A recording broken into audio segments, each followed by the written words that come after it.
Good morning, everyone. I'm Prakrati Azad, going to present my work that is monitoring of sodium concentration in blood plasma using complementary circular SIW RF biosensors. Uh, my co-authors are Ankita Kumari and Dr. Jaleel Akhtar from IIT Kanpur. So this is going to be the outline of my talk. First, I'll introduce the subject, then some basics about the RF biosensing, its application, and the major application is this concentration detection, and the conclusion and references. So we know the human brain is consists of only 2% of the human body weight of the human body, but it accounts for about 20% of the overall energy consumption, and the major part of this energy is being used to communicate with the other body parts, like in the form of electric impulses. So brain do this through the neurons of the cell, the brain cells, and it has two parts. First is the T trunk like structure, as you can see here, and it is called axon, and it is responsible for the transmission of the signal. And other one is the branch like structure, the yellow part. There they have this dendrites, they are responsible for the reception of the signals. For the efficient and effective transmission of these impulses, we need a good amount of ionic conductivity, and this ionic conductivity is there in all the body fluids. For example, blood has blood, saliva, plasma, and others. And if there is an imbalance in this concentration, that may adversely affect the overall functioning of the body. But problem is that in the real life situation, these serums, these fluids we cannot utilize because of some committee approvals we have to take. So for that purpose, what we did is there is a fluid called simulated body fluid. It's a body fluid that we make in lab, which completely mimics the ionic concentration of the real body fluids. And this was used, prepared by Kukubu in 2006, I guess, to 1990. And from this fluid, we can vary the ionic concentration of different reagents. So as you can see in the table, upper table, we can clearly see it completely mimics all the ionic concentration. And the procedure is simple. We take DI water, the deionized water, and we put the reagents like sodium chloride and others in this sequence as mentioned here in the table 2, and it gives the ionic concentration of the body fluid. But why we want to use this microwave characterization technique for this purpose? So few advantages are already given in the previous talks here. It is a non-invasive method, so it is very good and it is very cost effective. So microwave characterization techniques are basically of two types: the resonance and the resonant methods and non-resonant methods. So non-resonant methods are basically the uses wide band of frequency.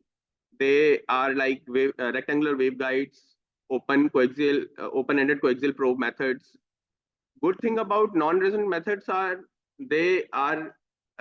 they use a wide band of frequency, but problem with it is the sample preparation.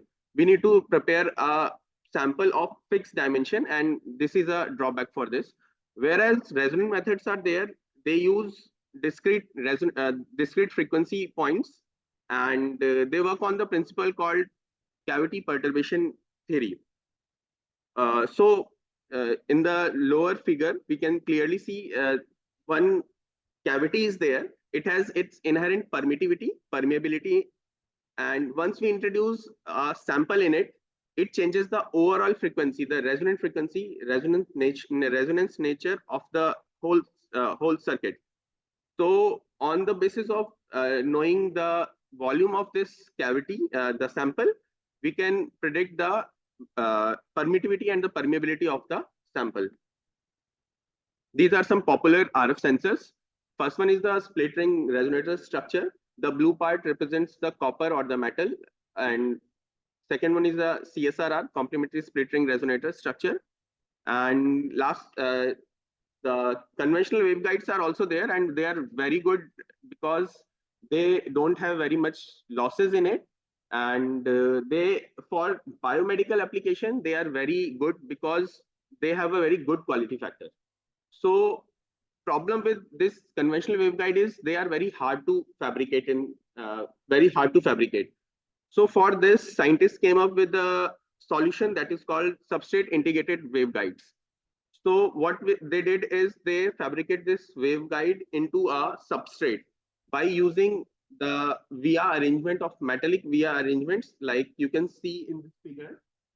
Yellow drills are there, and they act as a side walls of the waveguide. This formula gives the resonance behavior of the this SIW structure, and we have utilized this structure.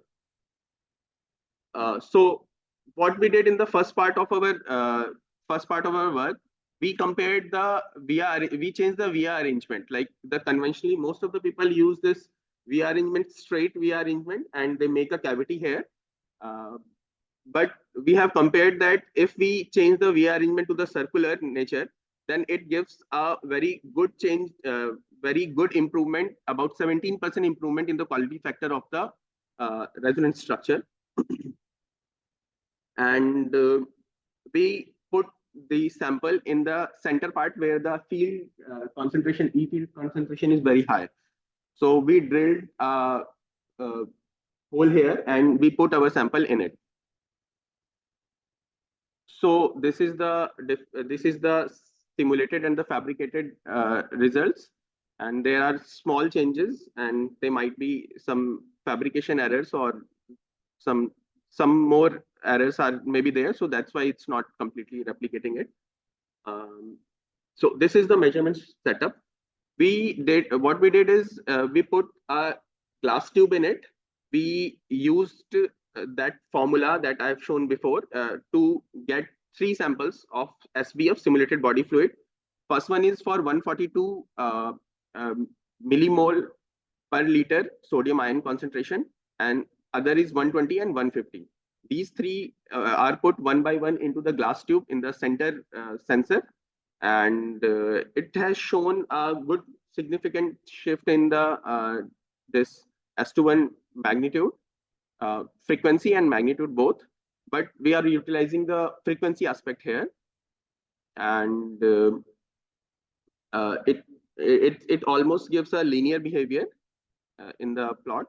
So we can use this method for the sodium ion concentration detection. So in conclusion, I would like to say that the circular arrangement proved to be better than this rectangular arrangement here. And the quality factor improvement, that is 17%, is used by changing the via arrangement.